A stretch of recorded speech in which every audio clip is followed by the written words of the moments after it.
Today is 832nd day that I'm sharing lessons I learn. I'm learning. I hope this will support your dreams, your goals, allow you to become the person that you want to become. Today we'll speak about self-mastery. Self-mastery. Why is it important? Why is it important to speak about self-mastery?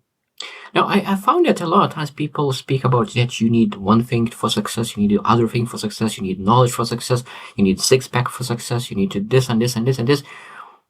But I truly believe that everything falls down on self-mastery because everything else could be achieved. Everything else could be achieved when you have the mastery of yourself. So today I'll share like all the things, all 10 things that I wrote down that you need to have to have that self-mastery. And what is that? The first one is that you need to be self-aware. So self-awareness is essential in self-mastery. So you need to understand your thoughts, emotions, behaviors, really recognizing what kind of patterns do you have and what triggers you to act a certain way. Because at the end of the day, like, you need to understand that when you are aware and you know your triggers, what you're able to do, you're able to understand that when that trigger happens, what you will do. Because a very, very important, very powerful tool is when this happens, then I do something. So that means when trigger happens, you already know exactly what you're supposed to do. Because when trigger happens, a lot of times your emotions goes sideways. You don't have any emotions, you don't have any control of yourself because you're triggered in some certain way. So that means you're able to prepare for it. So self-awareness, understanding how your emotions, how your thoughts is working, it's one of the first steps to really change that.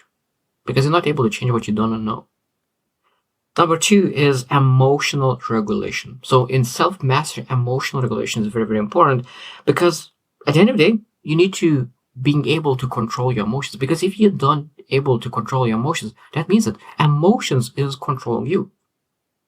In life, there will be a lot of things that will not go on your terms, on your path, on your control. So that means you will not be able to control things. And because you don't have control over things, it might be that you will be having some kind of emotions that you do not like.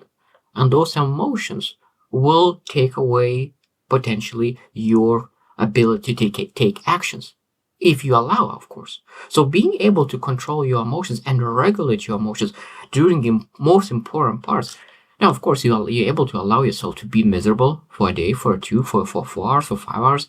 But after that, you need to be able to control and regulate your emotions when is necessary to do so. And this is part of self-mastery. Number 3 is goal setting. So that means being able to really pursue some long-term goals, short-term goals, and really design the plan to accomplish these goals and really taking actions. Because one thing is just writing down goals on the paper is very, very important though. But second thing is really working and really taking actions to accomplish that. That is another thing. Because sometimes people don't start believing in goals because they just don't act on them.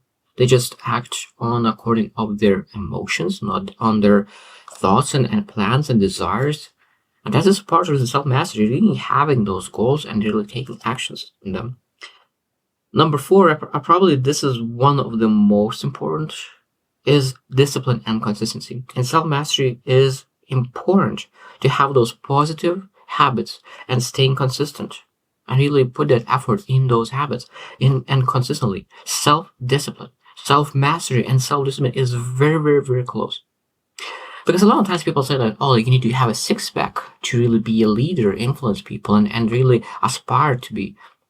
But one of the best leaders of all, that's like Michael Jordan in leadership, like really one of the best leaders I ever met, ever seen, is John C. Maxwell. And everyone knows that he is one of the best leaders and coaches. He doesn't have six-pack.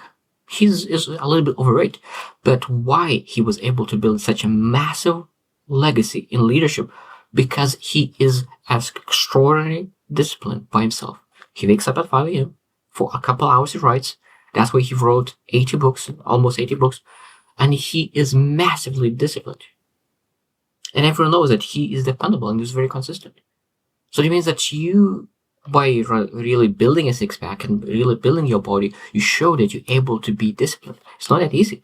Most people say that they want to have a six-pack, but they are not self-disciplined to be able to achieve that. So even though that you do not have amazing body to be a leader, but what you need to have is self-discipline, self-mastery, and this is probably one of the most attractive traits because most people lacking. And when people lacking it, they are looking for people who have that. So if you really want to be a leader, I truly believe,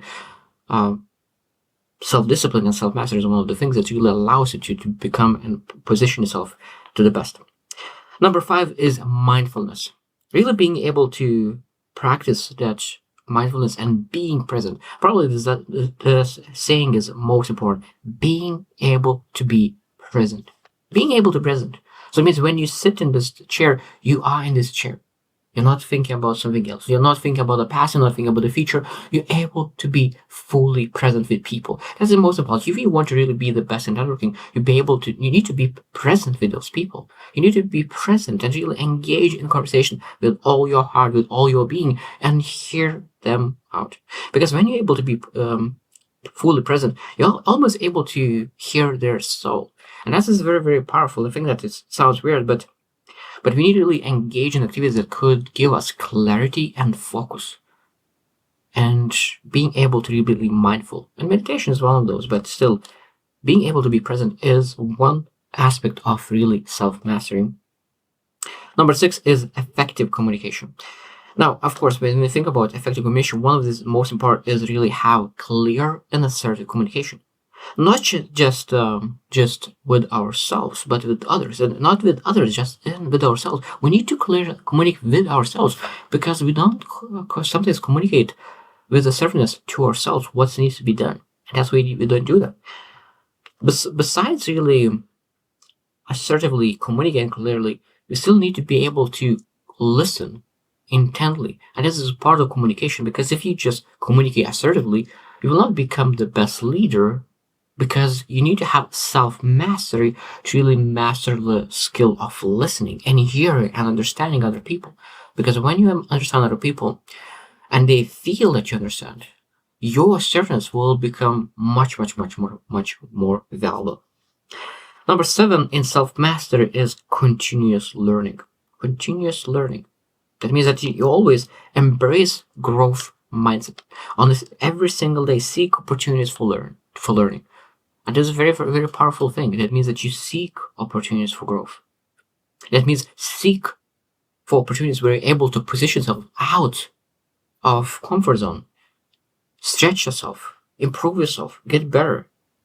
And that means that we need to be open to something that potentially could say like, no, I could never do that. Why I could never do that? Maybe you're not able to do it yet. But if that thing that you are afraid could elevate you to new levels, why are you thinking that you're not able to do that? We're able to really position ourselves, okay, what I need to do to be able to do that. And of course, that's where you're able to push yourself forward to really make things happen. Number 8 in self-mastery, and this is, again, one probably of the key things, is resilience. In self-mastery, resilience is one of the foundational rocks to build something meaningful, because you need to really learn how to bounce back from setbacks, from disappointments, from failures.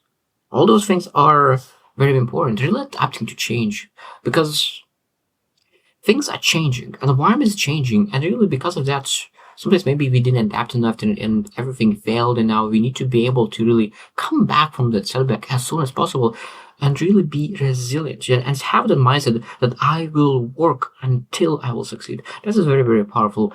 And this is a very, very powerful word, until.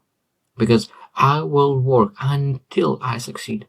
One of the most powerful words ever. And such a small and easy and simple word, until. That's so much power. I will work until I will succeed. And that is part of the being resilient. Number 9 is empathy and self-mastery. So it means when we have self-mastery, we're able to understand other people much better. Because it's very, very powerful to know yourself.